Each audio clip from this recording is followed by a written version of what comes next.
Welcome to Photoshop tutorial number 3. In this tutorial, we're going to go over the All About Me assignment. We're going to learn blending modes, opacity, fill, and layer masks. To begin, we're going to open up Photoshop.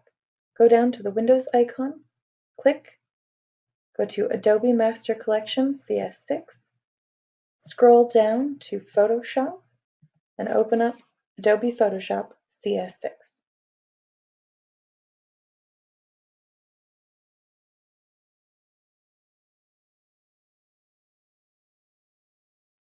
Once your program has opened, you have multiple different ways to open an image. You can go to File, Open, and find your images. In this case, my images are going to be in the Downloads folder of my local PC because I have downloaded images from the internet, from my partners who sent me their photo, and also from the internet for the images I'll be using within my collage. So in here, I'm going to start with just my base image, and I'm going to open that. Now, to begin, I'm going to double click on this lock over here, and the reason I'm doing this is so that I can be able to move layers underneath it or over it and move it around as much as I want to. So we're going to go ahead and hit OK. And then what I'm going to do is I'm going to find some of the other images that I want to include on here. So I'm going to go back into my Downloads folder, and I'm going to grab images. If you haven't yet found the images that you want to download and use in your collage, you're going to go to the internet, and you're going to go to Google, and you're going to search for items that you would want to use in your collage. For example, if you are a swimmer, you could search swimmer, and then you're going to click on images, and then you can find any images in here. Now, if you right click from here and you try to save this image, it's going to give you a JFIF file. That is not a JPEG. It will not open into Photoshop. So hit cancel, and what you want to do is you want to click on this image once. Once it's loaded in here, then you can right click, go to Save Image As, and now it'll save as either a PNG or a JPEG. If you see JFIF, that is not a file that you can open. Do not save it. If you've already saved JFIFs, you're going to have to go and find new images and download those as JPEG or PNG.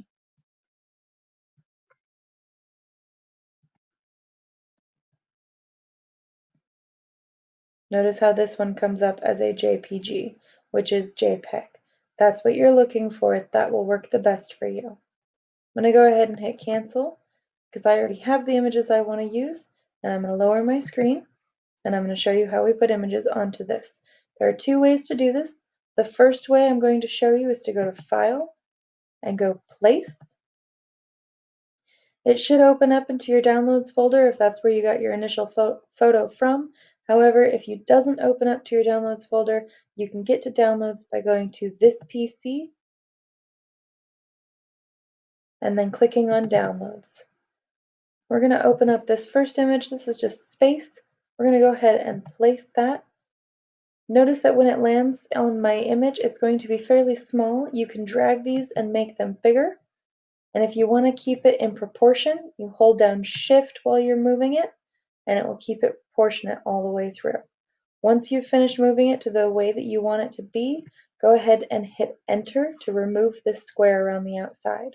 If you want to move this layer, you go to your Move tool, and you can move it anywhere you want to in your file. To make this blend, you're going to use the blending layers, which are right over here. You can choose any of these blending layers, and I highly suggest experimenting with them and trying out more than one. So if you wanted to try darken, that will put this image over the background where anything is lighter than it. Basically, you're telling this image that it can only show up if it's darker than the pixels that are underneath it. If you go to lighten, it will do the opposite, and it will only show up where it is lighter than the pixels it is covering. So I kind of like the way this is looking. I'm going to go ahead and leave this on here just like that. and I'm going to go grab my next image. So I'm going to go and show you the second way to grab your images, which is to go into your downloads folder. You have the folder icon up already, and you can drag your image into Photoshop. Again, once it's in there, it's going to be fairly small. You can go ahead and make that larger by holding down Shift and keeping it proportionate, or letting go of Shift and allowing it to go disproportionate. If you want to rotate your image, if you move your mouse over until you see this arrow that has rotating arrows on it, you can click and rotate your image to any direction that you want it to go. In this case, we're going to go diagonally across here so I can see as much of that as I can. And I'm going to hit Enter to remove this square around it so that I can work on something else. I'm going to try on this one, we're going to try soft light. So it's a little lighter in the background than I want it to be, so I'm going to experiment and try another one. If we try darker color, it's going to show up again, darker color than the pixels showing beneath it. So I'm going to leave that up here, and I'm going to move on to my next one.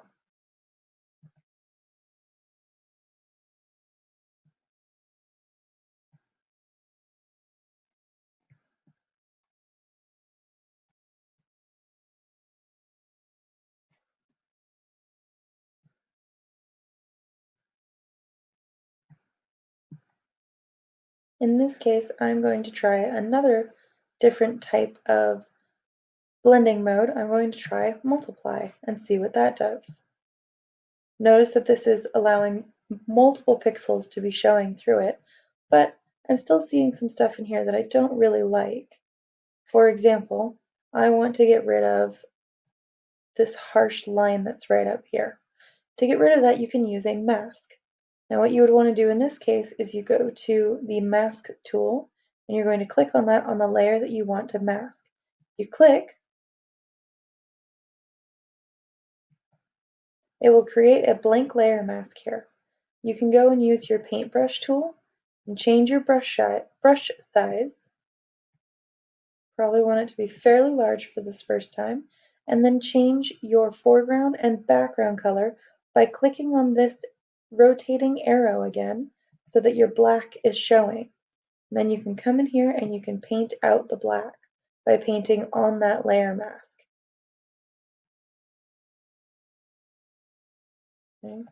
If you paint too much away and you want to bring some of it back, switch it over to the white and you can repaint in whatever it was that you just took out.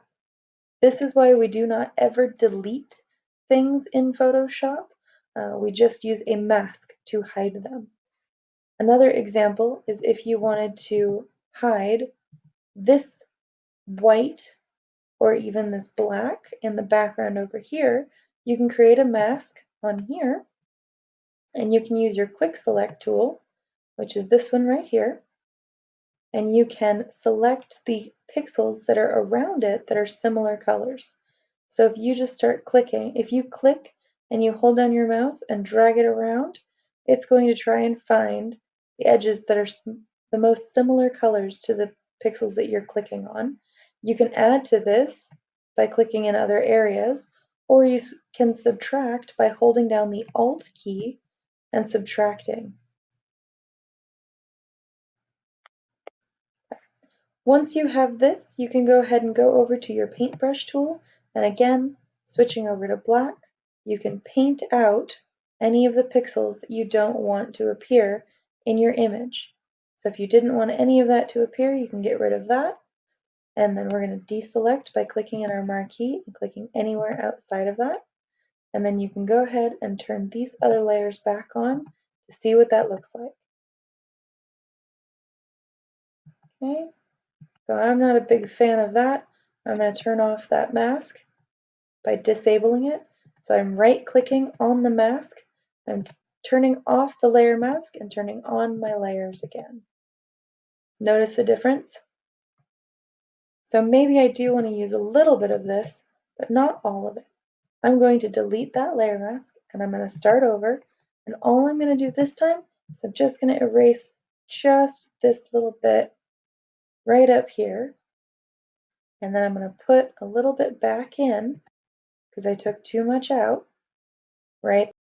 Okay, so that's 3 of our layers so far. We still need to have 2 more.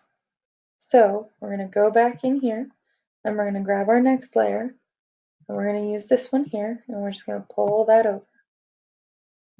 Now I'm going to make that a little bit bigger and I'm just going to put that right here. I'm going to bring it all the way up to the top and then I'm going to use a couple different tries of some of the blending layers in here until I find the one that I want to use. I'm thinking this one will probably be good. So now I can use my lasso tool and I can come in here and select the body, or I can use my quick select tool and clicking on the original photo that I'm trying to match, I'm going to do a quick select of my body here, and then I'm going to go back up here to this new item and I'm going to click on mask, and it's going to automatically mask out the rest of that image, whatever was outside of that original marquee. So we've got one more image that we need to add to this. We're going to come in here, we're just going to grab this sunset, we're going to pull it in. Now I'm going to make this a little bit larger, just a little bit though, and I'm going to put it across this screen, right about there. And then I'm going to come in here and I'm going to change, and I'm just going to play around until I find something that I like. Okay, some of these aren't going to work very well, but you just have to try and try again and figure out which ones you want to use the most, or moving it to a different area.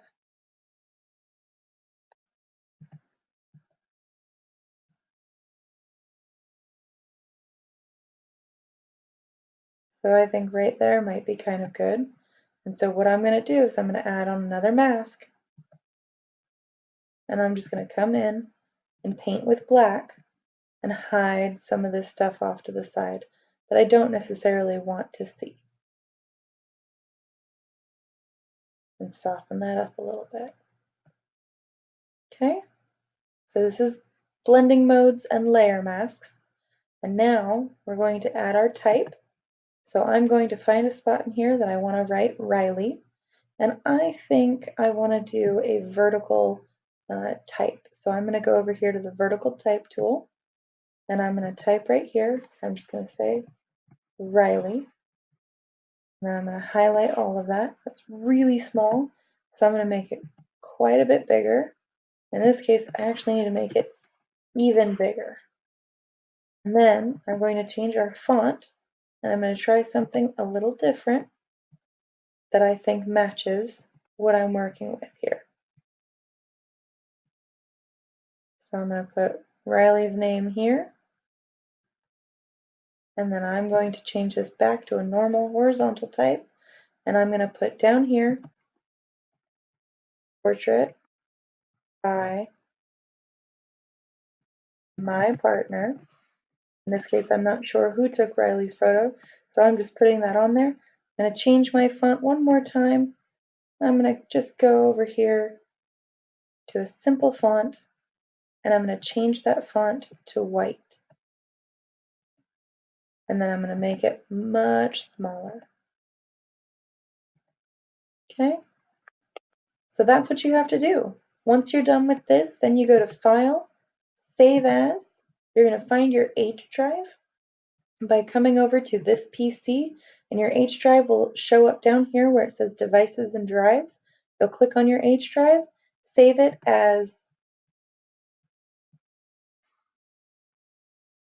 All About Me Part 2 and your name.